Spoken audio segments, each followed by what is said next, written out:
Cherche à connaître Dieu. Dans tes temps libres, tu passes beaucoup de temps à écouter la musique. C'est bien d'écouter la musique, ça détend. C'est bien d'écouter la musique, on adore et on loue par la musique aussi. Mais équilibre les choses. Écoute les choses qui te font croître, qui te font grandir spirituellement, qui t'amènent à connaître Dieu. Écoute, généralement, c'est que moi j'ai constaté le peu de temps où j'ai eu à fouiner un peu dans les téléphones de certaines de mes filles. Plus de mes filles, j'évite des fils parce qu'on ne sait pas ce qu'on va trouver là-bas. Il y a des prédications, mais quel type de prédication? Des prédications du genre, voilà comment tu dois arriver à te marier. Tu dois te maquiller de cette manière. Tu dois te mettre dans un coin de rue et attendre des choses bizarres. Ce sont les choses, les genres de prédications que les gens aiment entendre. Comment tu vas faire pour devenir millionnaire? Là, les gens entendent. Comment tu vas faire pour, je ne sais pas, aller en Europe? Là, les gens entendent. Les gens écoutent des choses qui plaisent à la chair. Mais comment connaître Dieu? Très peu. Tu vas avoir des gens en train d'écouter de manière concentrée une prédication bien structurée, en train de parler de Jésus et de la croissance spirituelle. Non, pas ça. Ça dérange, ça chauffe les oreilles. Connais Dieu. On arrive doucement mais sûrement vers la fin de l'année. Je dis connais Dieu. Tu arriveras certainement le 31 décembre. Ah, c'est sûr. Mais dis-moi, est-ce que tu as cru cette année? Est-ce que tu as grandi? Est-ce que ta foi a grandi? Est-ce que tu connais Dieu autrement? Est-ce qu'il y a des facettes de Dieu que tu as découvertes? Laisse-moi te dire une chose, une vérité à retenir pour la vie. Lorsqu'on cherche à connaître Dieu en profondeur, Dieu vous ouvre certaines de ses facettes. Il vous révèle certaines de ses facettes. Tu sais pourquoi tu ne connais pas les dieux des prodiges? Tu sais c'est quoi un prodige? Le prodige, c'est pas un miracle. Le prodige, c'est une chose qui est inimaginable. Le prodige, par exemple, c'est un pied qui pousse, qui a été amputé. Le prodige, par exemple, c'est une femme qui n'a pas de trompe et qui tombe enceinte et la grossesse évolue normalement. Le prodige, c'est l'inimaginable. Est-ce que tu as déjà vécu le prodige dans ta vie? Vois l'âge que tu as. Vois ton âge chrétien aussi. Est-ce que tu as déjà vécu un prodige? C'est-à-dire une chose qu'aucun homme, même les médecins disent, tu as un Dieu. Est-ce que tu as déjà vécu un prodige? Mais tu sais pourquoi le Dieu de prodige ne se manifeste pas? Parce que tu ne connais même pas encore le Dieu des miracles.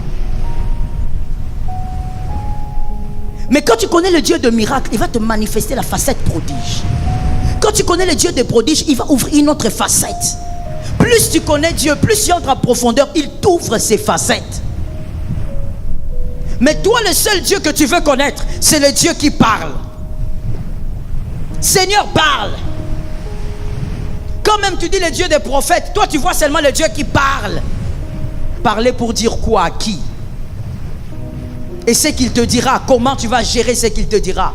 J'ai vu plusieurs fois, bien aimé, j'ai la grâce d'être pasteur, j'ai vu plusieurs fois le Seigneur dire à quelqu'un B, lui il fait Y. Le Seigneur dire à quelqu'un 4, lui il comprend 7. Pourquoi? Il ne connaît pas Dieu. Et quand tu dis à la personne, mais Dieu t'avait dit, oui, c'est parce que Dieu m'avait dit que j'ai fait ça. Mais tu n'as rien compris. Qu'est-ce que tu veux? Que Dieu te parle dans ta langue maternelle? Là n'est pas le problème. La personne ne connaît pas Dieu. Il ne comprend pas le système de fonctionnement de Dieu. Que l'Éternel nous délivre ce matin. Ne sois pas un Gédéon. En tout cas, un Gédéon qui est face à Dieu. Un Dieu qui essaye de le convaincre parce qu'il ne connaît pas son Dieu. Apprends à connaître Dieu. Au nom de Jésus, apprends à connaître Dieu. Si je te pose la question telle que tu es là, est-ce que tu es un homme? Évidemment pour les hommes. Je te pose la question, est-ce que tu es un homme? Tu n'as pas besoin de vérifier pour savoir si tu es un homme. Tu sais que tu es un homme. Si je te demande si tu es une femme, si tu es une femme, tu sais que tu es une femme. Tu n'as pas besoin de vérifier. C'est une évidence. Tu dois connaître Dieu. Il faut que certaines choses soient évidentes pour toi. Que tu saches que moi avec Dieu, la manière dont Dieu vit avec moi, marche avec moi, ça, ce n'est pas possible dans ma vie. Tu dois marcher avec Dieu dans la profondeur de la connaissance de Dieu. Est-ce que quelqu'un entend bien? Mais aujourd'hui, il y a des gens qui viennent dans vos vies et vous font croire qu'ils connaissent votre dossier auprès de Dieu mieux que vous-même. C'est comme si Dieu a des secrétaires au ciel qui maîtrisent votre dossier. Et malheureusement, les plus vulnérables dans cette histoire-là, ce sont les femmes. Tu vois quelqu'un qui te dit, ah tu sais, ma soeur Léonce, Dieu en tout cas, cette nuit même, j'ai vu. Et Dieu m'a dit, aujourd'hui même, moi là, je deviens ton ange. Et toi tu vas dire, Amen, alléluia. Dieu m'a exaucé. J'ai un ange physique. Quelqu'un va venir te dire, aujourd'hui même, Léonce, j'ai vu qu'à partir d'aujourd'hui, je dois commencer à venir dormir chez toi tous les jours. Et puis je ne dois pas dormir par terre, sur ton lit. Et toi-même aussi, tu dois dormir sur le lit. Et tu vas lui dire, alléluia, Dieu m'a vu. Merci Seigneur.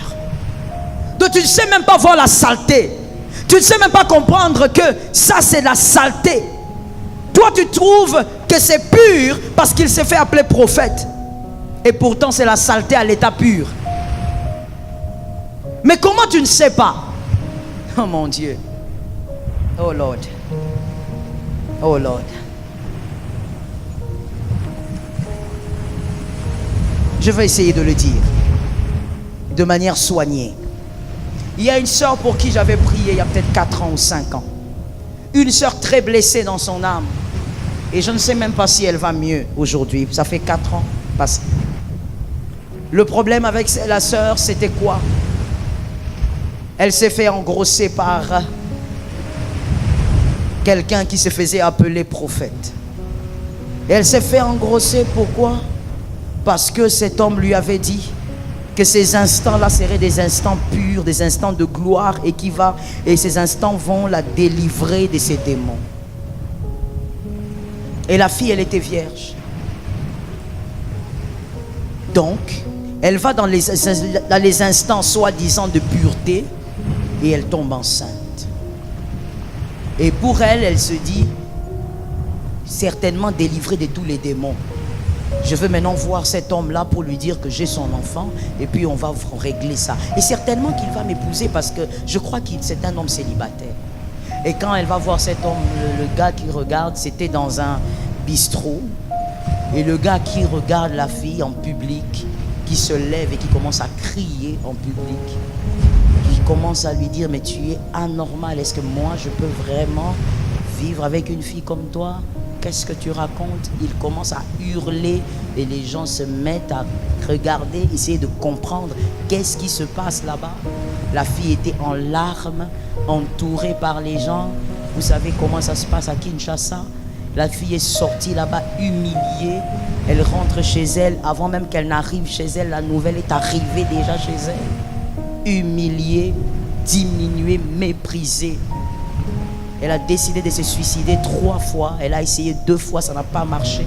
À la 3e fois, quand elle voulait le faire, il y a quelqu'un qui est intervenu jusqu'à l'amener chez moi. J'ai parlé avec elle, mais vous sentez que c'est un mur. Elle n'entend pas tout ce que vous dites. Toutes les paroles de consolation ne pénètrent pas son âme. Elle est blessée, elle est brisée, elle est meurtrie. Et qu'est-ce qui fait très mal dans la chose? C'est que la fille était tellement convaincue, je vous assure. On peut en rire, on peut s'étonner, mais la fille était tellement convaincue que ce qu'on lui avait dit était vrai, qu'après ces instants-là, elle serait délivrée de tous les démons. Et que c'était l'une des manières d'être libérée des esprits impurs. Que d'être quelque part avec soi-disant un homme loin. Le problème, c'est quoi? Comment la vie de cette petite a été déstabilisée de cette manière? Parce qu'on ne connaît pas Dieu. On ne cherche pas à connaître Dieu. On cherche simplement à écouter des choses. Écoutez bien. Ce terme d'ailleurs, je ne l'aime pas beaucoup. Mais ça n'engage que moi. Les serviteurs de Dieu, prophètes, apôtres, docteurs, pasteurs, évangélistes, ce ne sont pas des voyants. Ce ne sont pas des marabouts. Ce ne sont pas des liseurs de bonnes aventures. Ce ne sont pas des gens qui sont là pour lire votre avenir. Dieu parle et s'il parle, on transmet. Mais si Dieu ne dit rien, il n'a rien dit. Arrêtez d'aller vers ces personnes comme si vous allez vers des voyants, des marabouts. Connaissez Dieu vous-même. Dieu est disponible. Et non seulement disponible, mais aussi disposé. Dis à ton voisin, ce Dieu-là qui est en toi est disposé. Parce que des fois, on oublie que Dieu est en nous-mêmes. Dieu est en toi. Pourquoi tu t'embrouilles? Pourquoi tu te disperses? Pourquoi tu veux écouter des choses alors que tu ne connais pas celui qui a parlé? Vous savez, lorsqu'on ne connaît pas celui qui parle, on risque de mal comprendre ce qu'il a dit. Vous serez vraiment convaincu que vous avez compris. Mais vous n'avez rien compris parce que vous ne le connaissez pas. Que le Seigneur nous aide. Nous avons beaucoup aujourd'hui, évidemment, dans toutes les églises locales, sans exception, dans le monde entier, nous avons beaucoup d'écouteurs, peu d'entendeurs, très peu. Très peu entendent Dieu. Très peu connaissent Dieu et comprennent la volonté parfaite de Dieu. Très peu écoutent les prédications en entendant Dieu parler. Très peu. La majorité sont dans l'écoute. C'est pourquoi la majorité aime l'effervescence. Quand on pose la question, est-ce que le pasteur a prêché aujourd'hui? Oui, il a prêché. Qu'est-ce qu'il a dit? Il a parlé d'un exemple là. Donc en fait, tu n'as pas entendu Dieu. Toi, tu es encore un écouteur. Change de camp au nom de Jésus. Regardez cet homme magnifique. On ne parle pas trop de lui. On n'a même pas cité son nom. Mais vous pouvez lire ça. Ça va vous édifier. Matthieu 21, 3. Cet homme-là, Matthieu 21, 3, Jésus dit, amenez-moi les ânesses. Et si quelqu'un vous demande, dites-lui le maître. Et quand on va prendre les ânesses, évidemment, les ânesses avaient un propriétaire. Et le propriétaire a certainement demandé, mais où vont mes ânesses? Il a acheté ça avec de l'argent. C'est comme si toi aujourd'hui tu as 4 chèvres. Et brusquement tu vois quelqu'un venir en train de prendre tes chèvres. Oh, où est-ce que vous amenez mes chèvres? Surtout en cette fin d'année, tu vas te battre. Mais cet homme l'a dit, on suppose que quand on prend les ânesses, l'homme qui dit, où vous allez avec mes ânesses? On lui dit, le maître, on a besoin. Cet homme n'a plus posé des questions. Il n'y a pas eu de suite. C'est comme ça que vous n'avez même pas le nom de cet homme. Il n'y a pas eu de suite. Parce que l'homme a compris. Si c'est le maître, c'est qu'il en a vraiment besoin. Et quand c'est le maître, on ne discute pas. Tu vois quelqu'un qui connaît Dieu. Quand tu connais Dieu, si Dieu parle, tu sauras que ça c'est Dieu. Et tu ne discuteras pas. Si tu connais Dieu, tu sauras que ce chemin, c'est Dieu qui m'amène là-bas. Et tu ne discuteras pas. Si tu connais Dieu, tu sauras que c'est Dieu qui place dans une église locale. Et on ne quitte pas l'église comme on veut. Tu sauras. Parce que tu connais Dieu. Est-ce que quelqu'un m'entend bien? Que l'Éternel nous délivre du mal.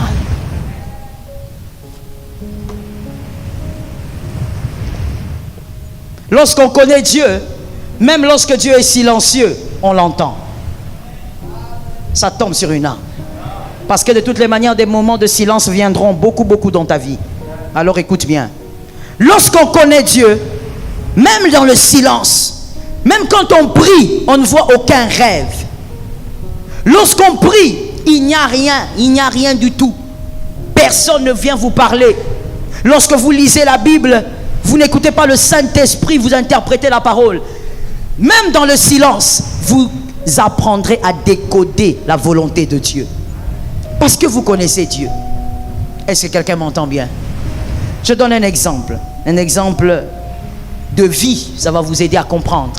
Lorsqu'une femme et un homme sont mariés, quand la femme connaît son mari, elle sait que quand il est très en colère, par exemple, quand il est très en colère et que la femme vient lui parler, lui présenter un problème et que son mari ne dit rien, elle sait ce que ce silence veut dire.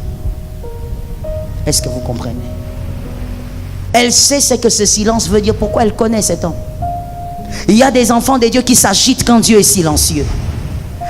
Or, nous oublions que le silence est aussi un langage. Qui a entendu? J'ai demandé qui a entendu et non qui a écouté. Que celui qui a entendu dise à son frère, le silence est aussi un langage. Le silence est aussi un langage. Il y a des gens qui disent, non, mais je ne comprends pas, Dieu ne dit rien. Il ne dit rien.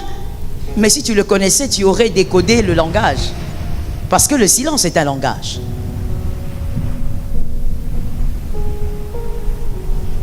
Par la grâce de Dieu, que l'Éternel t'aide à entendre, donc à comprendre au bon moment ce que Dieu désire pour toi. Vous savez, il arrive dans la vie, moi personnellement aussi ça m'est déjà arrivé, que vous puissiez comprendre ce que Dieu attend de vous, mais au mauvais moment. C'est-à-dire, vous avez compris en retard ce que vous devriez comprendre un peu plus tôt. Vous avez compris que Dieu désire pour vous, par exemple, un jeûne de 21 jours, mais vous l'avez compris 2 ans après. Donc, quelque part, vous avez pris du retard dans votre révélation, donc le retard aussi dans l'accomplissement des promesses. Que Dieu vous fasse grâce, entendez Dieu au bon moment et comprenez au bon moment ce qu'il décide pour vous. Que l'Éternel fasse grâce. Lorsqu'on connaît Dieu, on sait comprendre le langage de Dieu dans l'humiliation. On n'a pas peur. On est humilié, mais on entend Dieu. Plus l'humiliation est grande, on entend Dieu. On sait entendre Dieu dans les moments difficiles, on l'entendra. On sait entendre Dieu quand rien ne va, on sait l'entendre. J'aime Ruth, j'aime l'exemple de Ruth. Ruth a su entendre Dieu dans le moment le plus noir de sa vie. Mon souhait ce matin est que quelqu'un entende Dieu dans le moment le plus obscur de ta vie. Entends Dieu. Ruth dit à Naomi, ton peuple sera mon peuple. Écoutez une chose bizarre. Que quelqu'un me dise une chose bizarre. Que quelqu'un me dise une chose bizarre. L'obéissance est simple, mon frère. Que quelqu'un me dise une chose bizarre. Ruth est en train de dire, ton Dieu sera mon Dieu. Ton peuple sera mon peuple. Mais attention, Ruth, c'est ce peuple-là qui t'a créé des problèmes. C'est à cause de ce peuple-là que tu es une jeune veuve. Et c'est à cause du Dieu de cette femme-là que tu as des problèmes. Mais comment tu rentres vers le même Dieu? Parce que Ruth savait que ici, là, le problème, ce n'est pas ce Dieu. Ce Dieu est le meilleur choix. Ce Dieu a un langage caché dans mon moment de souffrance. Quand Dieu m'arrache quelque chose, il a un langage caché dans ce moment-là. Il y a des gens, quand Dieu vous arrache quelque chose, vous commencez à crier, vous commencez à chercher les hommes, vous commencez à vous plaindre, vous abandonnez la foi, vous vous refroidissez, vous restez à la maison, vous ne voulez pas servir Dieu. Or, quand Dieu vous arrache quelque chose, il y a quelque chose d'autre qu'il veut accorder. Le langage de Dieu dans la souffrance, mais c'est pour ceux qui connaissent Dieu. C'est pour ceux qui connaissent Dieu. Oh mon Dieu. Je vais te dire une chose, mon frère, retiens pour la vie, c'est une parenthèse. Même la délivrance de l'âme, bien aimé, c'est pour les personnes qui connaissent Dieu.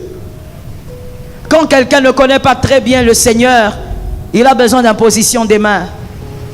Il a besoin qu'on crie, qu'on dise esprit de Python, sort. Mais quand quelqu'un connaît Dieu, même lui-même, il peut se faire une auto-délivrance.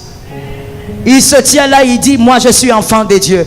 Plus jamais je verrai cette Marie de nuit. Plus jamais cette femme de nuit viendra. J'ordonne au nom de Jésus, Marie de nuit ne vient plus jamais ici. Et le mari de nuit ne viendra pas parce qu'il connaît ses droits. Connais Dieu. Et tu vaincras là où les autres ont pleuré. Répète ça toi-même. Je vaincrai là où les autres ont pleuré.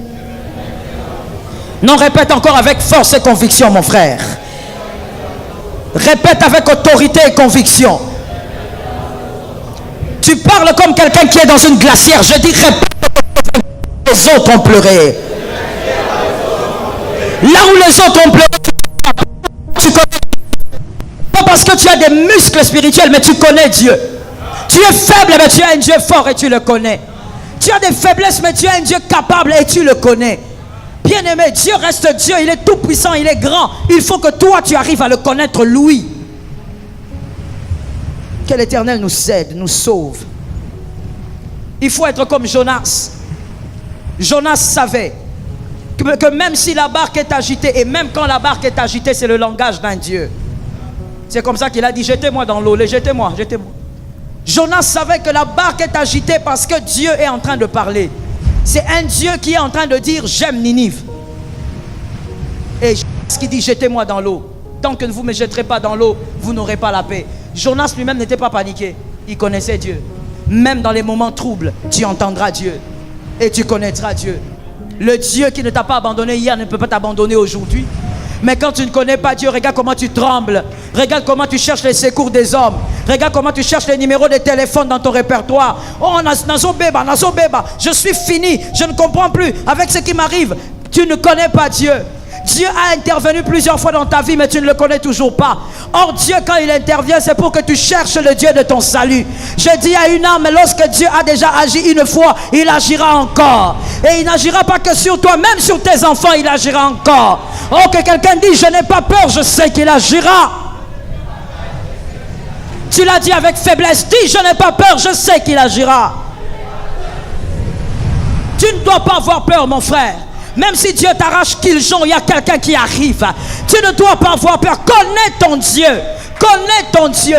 Quand quelqu'un ne connaît pas Dieu, il te dira, Dieu t'a abandonné, Dieu est terminé. Dis-lui, même si je marche pieds nus, Dieu ne m'a pas abandonné. Je connais les dieux qui habillent les hommes. Je connais les dieux qui ramassent les hommes. Je connais les dieux qui prennent de la poussière et qui fait asseoir avec les grands. Il ne prend pas seulement dans la poussière, il m'installe avec les grands. Et au milieu des grands, il me donne le langage. Je saurai comment parler avec les rois. Je saurai comment parler avec les présidents. Même si je ne suis pas licencié, mais Dieu me donnera le langage. Parce que tu connais Dieu. Quand tu connais Dieu, tu sais là où il est capable de te positionner. Même dans les moments les plus noirs, tu sauras qu'il est le Dieu de la lumière. Il pourra éclairer ton sentier. Être dans l'obscurité ne veut pas dire que tu n'as pas le grand berger avec toi. Le grand berger est celui qui accorde la lumière. Même pendant les obscurités, la lumière peut surgir à n'importe quel moment. Je parle aux personnes qui entendent Dieu. Même si les hommes disent, tu es dans l'obscurité, toi tu sais que tout peut arriver. Le tout à coup existe. Le tout à coup peut arriver. Le tout à coup peut surgir. Tu connais ton Dieu. Tu sais qu'il est le Dieu qui ne te laisse pas, qui n'abandonne pas, qui fortifie lorsque les hommes ne sont pas là. Tu sais qu'il est le Dieu qui remplace. Il est capable de remplacer ce qui est perdu. Tu sais qu'il est le Dieu qui bâtit ce que les hommes ont oublié. Il est le Dieu de ton alliance. Tu sais qu'il est le Dieu qui marche dans la fidélité. Même si les hommes ne voient pas, toi tu sais qu'il est là. Tu connais ton Dieu. Tu n'as pas besoin d'être stimulé. Tu n'as pas besoin que quelqu'un te dise, Dieu, il est où? Il est abandonné, il est comment? Non, Jonas a dit, jetez-moi dans l'eau. Jetez-moi dans l'eau. Je t'assure mon frère, quand tu lis les récits, tu vas comprendre clairement que lorsque Jonas disait jetez-moi dans l'eau, c'est parce qu'il savait qu'il n'allait pas mourir. Alors que dans l'eau, il y avait tout. Les requins.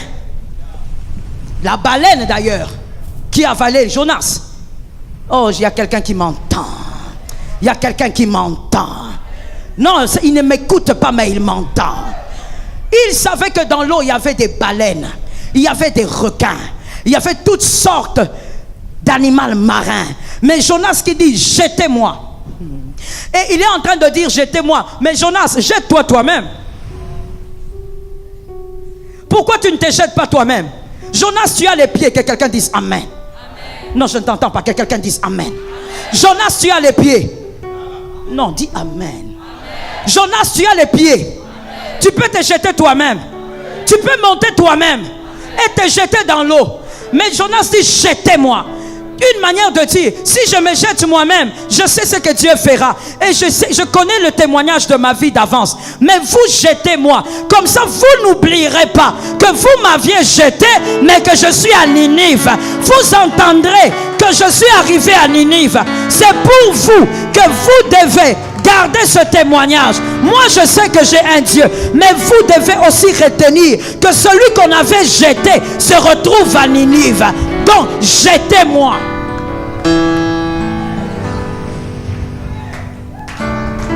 Il y a certains moments, bien-aimés, quand ça arrive dans la vie, parce que tu connais Dieu, tu dis aux gens, ne priez pas. Oh, mon frère, tu passes des moments difficiles, on va te soutenir. Tu leur dis, ne priez pas. Restez, gardez silence. Observez mon Dieu agir en silence. Mon Dieu est vivant. Il agira devant vous. Avec ou sans prière, vous verrez mon Dieu agir. Avec ou sans votre compassion, vous verrez mon Dieu agir. Celui qui connaît Dieu, celui qui connaît Dieu sait que lorsque l'homme dit c'est fini, c'est le début.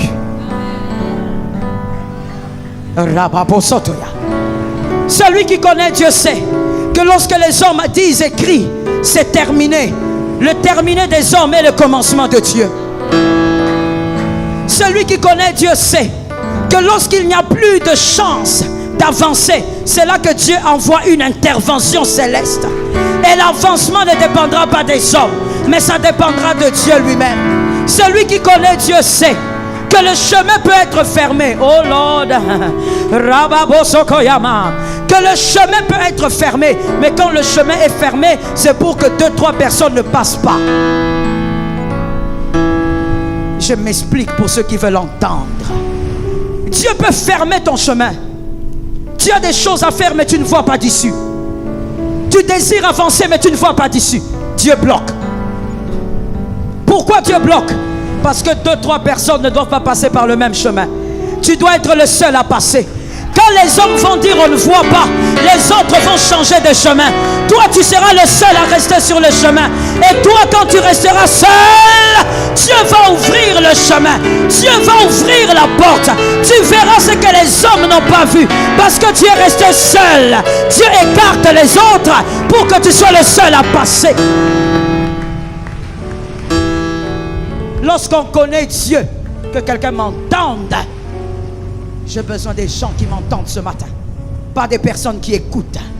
Quand on connaît Dieu, on sait que Dieu aime beaucoup la solitude. Dieu aime la solitude et Dieu aime placer les élus dans la solitude. Quand on connaît Dieu, on sait qu'il y a des problèmes qui arrivent parce que Dieu veut disperser tes amis. Je ne parle pas des ennemis, mais des amis. Il y a des fois dans la vie, Dieu disperse tes amis. Il veut que tu restes seul. Tu perds tout. Plus personne ne croit pas en toi. Plus personne ne croit en toi. Plus personne ne veut rester avec toi. Plus personne ne croit en ton Dieu. Dieu s'arrange pour que tes meilleurs amis te quittent. Pour que les hommes qui croyaient en toi te quittent. Tu restes seul. Tu cherches les hommes. Les hommes ne sont plus là. Et là, Dieu te dit, je suis ton professeur dans la solitude. Dieu te laisse là, seul. Et quand on connaît Dieu, on sait que cette solitude est pour me frayer un chemin vers la gloire. Écoute-moi bien. Tu traverses des moments difficiles. Tu vas rester entouré. Mais il y a un problème. C'est que sur le trône, on ne se met pas à deux. Sur le trône, on se met. C'est juste pour une seule personne. Dieu doit disperser. On te dit généralement, il dispersera tes ennemis. Mais Dieu ne disperse pas que les ennemis. Il disperse aussi les amis. Il y a des moments où tu dois rester sans ces amis-là. Parce que cette chaise-là, elle est pour toi et pour toi seul. Tu dois t'y mettre toi seul. Tu dois dire, j'étais avec le Dieu de ma vie. Et non avec le Dieu de mes amis. Et non avec le Dieu de mes pères. Mais j'étais avec le Dieu de mon parcours. Celui qui connaît Dieu saura qu'il n'y a jamais la fin quand Dieu n'a pas encore dit c'est la fin. Je termine en disant ceci, écoute-moi bien. Celui qui connaît Dieu saura que Dieu est alpha. Il est l'alpha. C'est-à-dire même dans le temps, lorsque les hommes disent maintenant c'est la fin de ta vie, lorsqu'il y a la fin de la vie, Dieu peut créer un alpha. C'est comme ça qu'il y a des personnes qui sont tombées gravement malades. Tout le monde était sûr qu'ils allaient mourir. Mais ces personnes ont vécu. Et les gens qu'on ne croyait pas mourir sont morts. Parce que Dieu peut créer l'alpha lorsque c'est la fin pour les hommes. Il est l'alpha. Il est l'alpha. Après ce travail-là, ce travail qui est parti brutalement, Dieu peut créer un alpha là-bas. Parce que tu connais Dieu, tu sauras qu'il peut être un alpha n'importe quand. Il peut être un alpha n'importe comment. Ça dépend de lui. Ça ne dépend pas de toi. Ça ne dépend pas des hommes. Que Dieu t'aide à le connaître. Au nom de Jésus de Nazareth.